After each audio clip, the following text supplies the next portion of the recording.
be in Christ's kingdom. You get, and can I add something else real quick, y'all?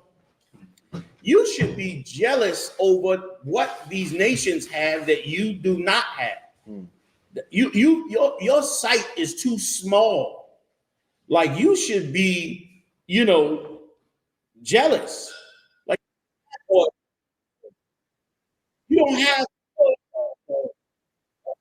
around your ghetto. If you have, I'll take that. You don't even have a security around your ghetto to stop your people from being murdered and stop your people from murdering each other. You don't have none of that. You don't have no businesses. You don't have an economy of your own. You don't even have an identity that comes from you. That's why we call ourselves African American. Our slave master gave us that. That's why I was so thankful to find the truth out in the Bible that we are the children of Israel. Because now I realize, okay, we got an identity that don't come from the slave master. Like, aren't you vexed at the fact that everything in your life comes from a man who's just ruling over you? Aren't you vexed from the idea that if I get a morsel of bread in my mouth, it's because the slave master allowed me to go work to make it, not because I made it on my own? That's why you can't stop the Edomites that are hunters. You know why hunters love to hunt? Because hunters love to feel the independence of feeding themselves. They like to go out in that woods and deal with just them forces in them woods, kill that animal, skin that animal, cook that animal, bring that animal back to their house. They love to fill that freezer up and know that their children gonna eat because they, not their slave master, stood up and did something. Like, that's part of being a man. You don't know that, once again, because you don't have them scriptures in you like you're supposed to. And so as a result, you just be a slave and take whatever's thrown in the cage. Just like a lion. You go to the zoo, you see them lions? They exhausted and sad and they moving slow and they throw the food out at them and they come out and maybe once in a while they growl. Their spirit is beat because they're slaves. They're in a cage for the people that come to the zoo's amusement. But go out and meet that same lion out there in the jungle. He's lean, he's strong, he's vigilant, he's a warrior. And he goes and kills for his meat because he knows that's how he survived. They call it nature. It's really what it is. There's no such thing as nature. What it is it's the way that the Most High created it. It's the way that the Lord set the earth in order. Like the Lord set a man in order to be a warrior. And in that warrior, he's to maintain everything. That's why he gave you so much around you. Why you got wood and stone and steel and vegetables and animals. He put all this around you so that you could come out as that top warrior. Remember what he said? He said that we are to have dominion over the earth. He put that there for you to take that dominion and to be that ruler. But you've been beat down as a slave. You've been beat into the ground, which is why you got to go back to your records. You go back, you get the scriptures, you come into ISUPK. Now for free, you get to get all your records back, your history, your scriptures, your breakdown. You put it all back in you and watch it make your chest swell. Right. Watch it make the air come back in you. Because now you understand life. See, you beat down because you don't understand life. But you're going to understand life and the air going to get back in your chest. And you're going to know the future because Christ died for you to know that future. That's right. So you're going to know now from your king what he requires of you. That's another thing. Men love to follow orders. Men, real men, love the military way of life. It's natural to men. It's a natural thing to wear masculine clothes, to be in military order, to give orders and follow orders. All that is natural to men. Our nation was built off of that. Every time we came out of slavery, it was built off of that. You understand? Right on up to the top. That's the real you.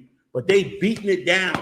You got to be LGBTQ. You understand? You got men walking around with the man purse on. They ain't even gay. They wearing the man purse. You understand? You got all that going on because that's what they pump into you. Love everybody.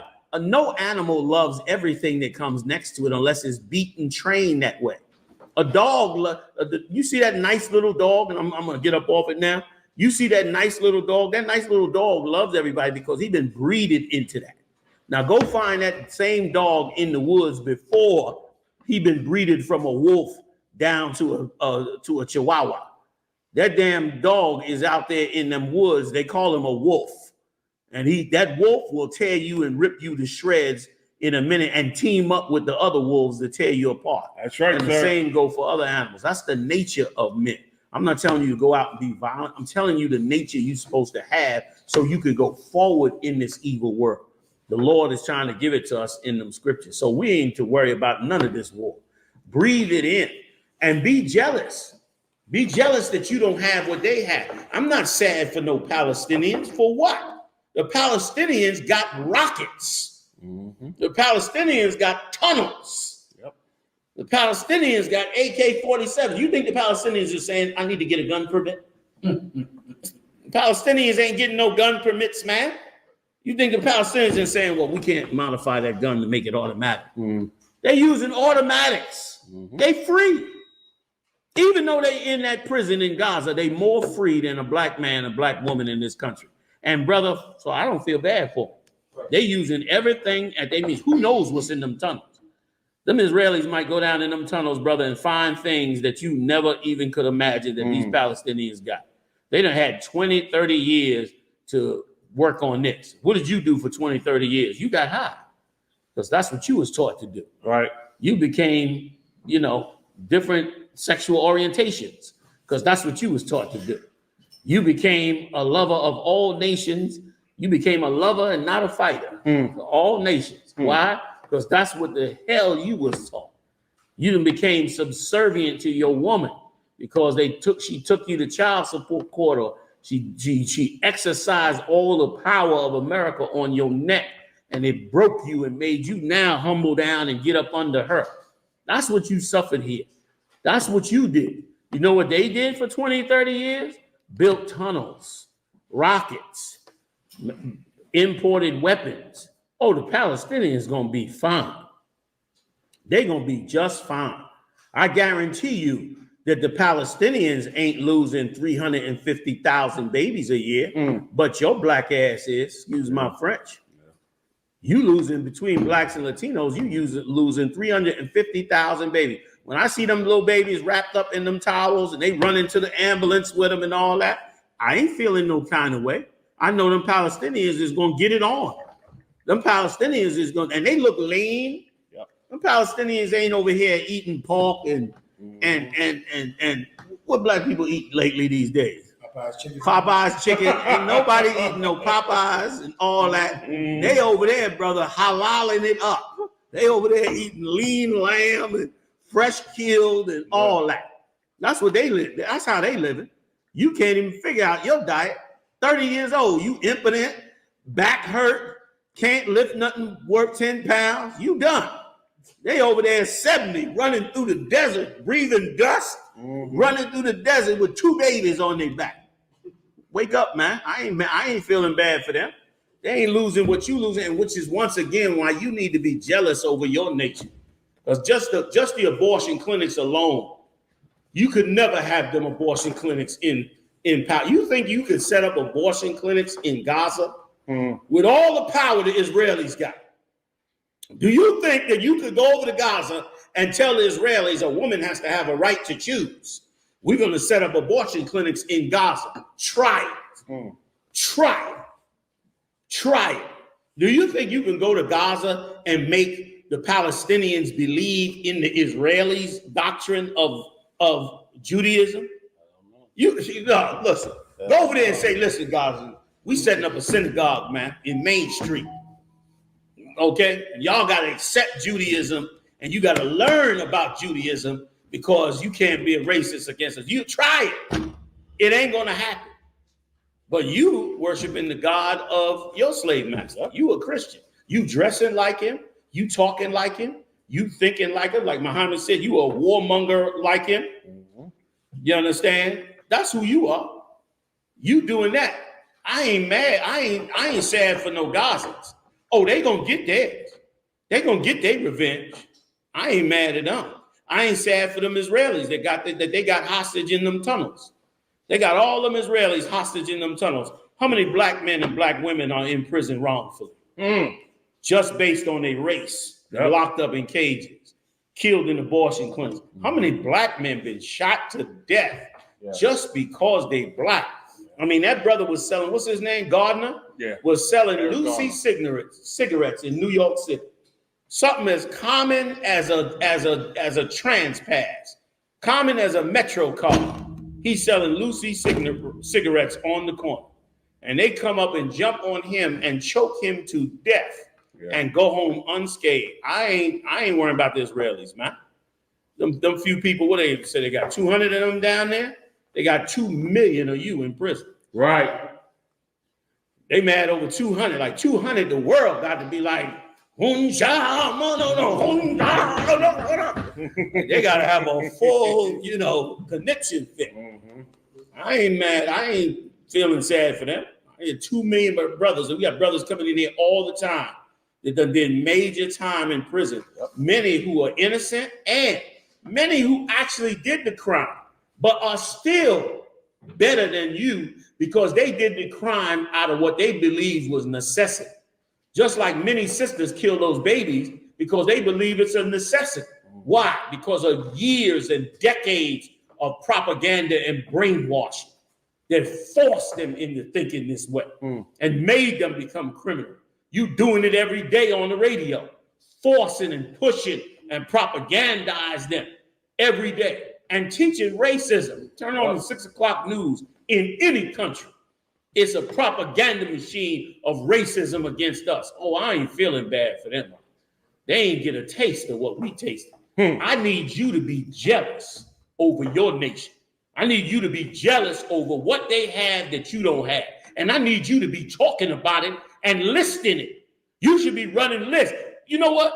Everybody in the UBK to hear this voice, I want you to find 3 things that they got that we don't have, and I want you to post it on Facebook. Post it on Facebook or in the chat room right now. Find things that they have that we don't have. I'll give you one. Where's the Negro Banks at? Right. They took $75 million from Kanye West in one day without no kind of due process. They shut him down. I don't know if he ever got it back. $75 million, just like that. Because they said he's anti-Semitic. Boop, pressed a button and took $75 million from him. He fighting like hell to get it back. Now Adidas and all them, they coming back to him. Where's that at? Where is the black, totally independent sneaker company? Now, there might be 1 or 2 of those. But if they are, you ain't never even heard of them. Where they at? And don't nobody but in Gaza, they're slocking, Yes, sir. But in Gaza, they ain't wearing, you think they wearing Israelis tennis shoes in Gaza? Is that what you think? You think they over there in Gaza wearing Israeli tennis shoes? You got to be smoking crack. They're making their own tennis shoes. So put it in the chat. Go ahead, Yedaya. I know you got one. Come on. Come on, brother. Hit me. Thank you. Ooh, give it up. Just give it up. You might as well throw ambulances in there too. Give you a trifecta. Give him a trifecta on that. Because, brother, when them ambulance come in there with that red crescent on the ambulance, I am so jealous. I am jealous when I see them Red Crescent ambulance. And listen, they be driving like maniacs trying to save them babies. You see them running in? They pull up in front of the hospital. The whole damn van be sliding in the dirt. Snatch the baby out. And in America, you can't run up to the ambulance and just open the ambulance. You got to wait till the ambulance drivers get out. And then they unlock the back of the ambulance. They ain't doing that over there. They all family. They pull up, the Palestinians crack the door open, the cat don't even be out the car yet. He done just hit the brake. They snatch him out of there and gone. So so go ahead, Oxalaki. A coach, Say again. a coach, and love of their own people. That's right. An army, a culture, and the love of their own people. That's another trifecta right there. You know what I'm saying? Well, I'm jealous as hell when they bring them babies in. They bring the baby in the hospital. Listen, the Palestinians are the nurses. The Palestinians are the security. The Palestinians are the doctors. They all speaking the language of the Palestinians. I'm jealous as hell that they up in there like that. I say have something happen to me. Please. I think it was about 4 weeks ago. I went to the dentist to get the checkup, and I had a black dentist. And that was the first time I've ever seen a black dentist. James. So when me and him, I said, "Oh, what's up out there? Well, all right." We had a whole moment. Yeah. And he knew I never saw one. It looked like he'd been through this 1,000 times. He started calling me brother, and we in there like, damn, a black dentist. I live in America. Dang. I've never seen a black dentist in my life except for that brother. Brother, you got to meet my dentist. Go, Listen, I got one too. You got one too. I cannot let an Edomite in my I bet it's the same one. We walk